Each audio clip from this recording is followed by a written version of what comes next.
안녕하세요. 정신건강사회복지사 이종훈입니다. 청소년기를 맞이한 자녀에게 어떻게 하는 것이 도움이 될지 고민하는 부모님과 몇 가지 나누고자 합니다. 타투, 흡연, 청소년의 일탈, 보호자는 어떻게 대처해야 할까요? 청소년기는 아동기와 성인기 사이의 과도기로 흥미진진한 과정입니다. 그러나 청소년기 자녀가 갖는 특성은 부모에게 특히 힘든 시간을 선사하고 혼란스러움을 느끼게 합니다. 자녀 또한 이 시기에 혼란스럽고 불편함을 많이 느낍니다. 이런 때 자녀를 바라보는 부모의 준비가 청소년기를 잘 넘어가는 데 중요합니다. 일탈 행동이라고 하면 어떤 것이 떠오르시나요? 담배, 술, 타투, 스마트폰, 게임, 컴퓨터, 따돌림, 폭력, 이성 문제 등이 떠오르실 겁니다. 일탈이라는 행동 안에 있는 복잡 다단함과 긍정적인 부분을 바라봐주면 청소년 자녀의 내면에 숨어있는 무한한 가능성이 드러날 수 있도록 도울 수 있습니다. 이 시기에 부모님은 내 편이 되어주고 지켜보기, 그리고 책임질 수 있도록 도와주기를 할 수 있습니다. 청소년 자녀와 함께하는 여정을 할 때 크게 두 가지가 필요합니다. 자녀와 좋은 관계를 맺어야 한다는 것입니다. 동시에 명확한 가이드라인을 제시해 주셔야 합니다. 이때 부모의 마음가짐이 있습니다. 청소년기 행동을 개인적인 공격으로 받아들이지 않는 것입니다. 이런 마음을 갖고 계시면 조금 더 수월하게 자녀의 청소년기를 함께 할 수 있습니다. 일탈 행동은 크게 세 가지 유형으로 나누어서 볼 수 있습니다. 청소년기 행동, 중독, 생활습관, 이 세 가지입니다. 먼저 일탈 행동 중 청소년기 행동에 대해서 살펴보겠습니다.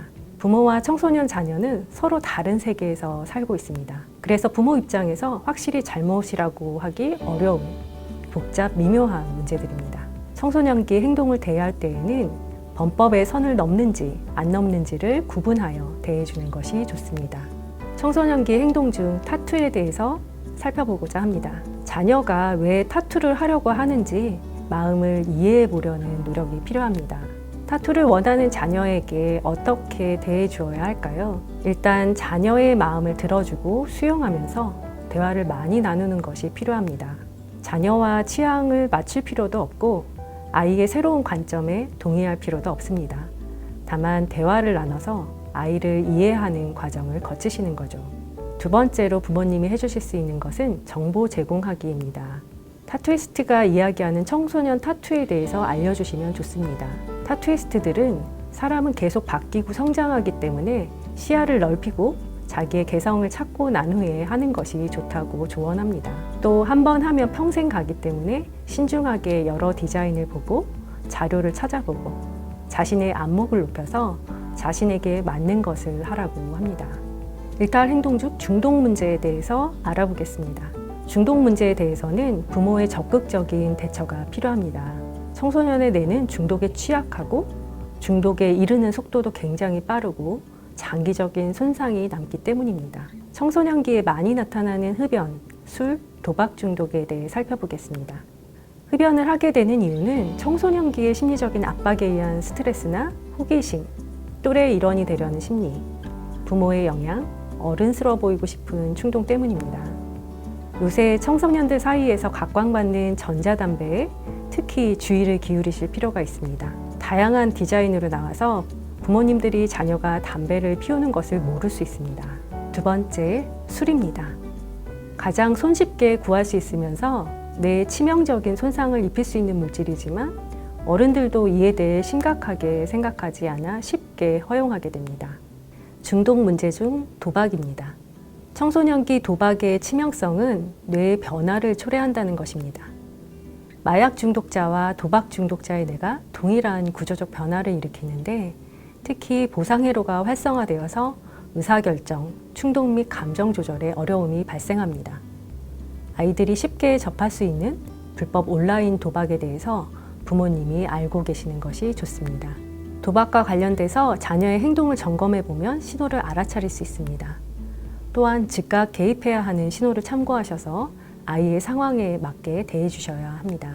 중독과 관련된 문제에 대해 어떻게 할 것인가입니다. 첫 번째는 부모부터 중독 행동을 하지 않고 자녀의 본보기가 되어야 합니다. 술, 담배, 약물, 도박과 관련해서 부모가 하는 행동이 말보다 훨씬 큰 영향을 미칠 수 있습니다. 청소년의 음주, 흡연, 약물 도박에 대해서 애매한 기준을 정하지 마세요. 술을 조금 마시는 정도는 괜찮다. 한두 번 정도 담배 피울 수 있다고 말하면 아이들은 혼란스러워합니다. 마지막으로 다시 하지 않겠다고 약속한 후에도 반복적으로 이를 어길 때는 쉽게 용서하지 말고 정해진 규칙에 따라 반드시 책임을 지게 합니다. 일탈 행동 중 마지막 생활 습관입니다. 스마트폰, 컴퓨터, 게임 문제는 행위 중독의 분류에 들어가지만 현대사회에서 유용하게 사용하는 것으로 잘 조절해서 사용하는 능력을 길러준다면 긍정적인 효과를 얻을 수 있습니다. 중독의 문제보다는 생활 습관의 문제로 풀어나갈 필요가 있습니다.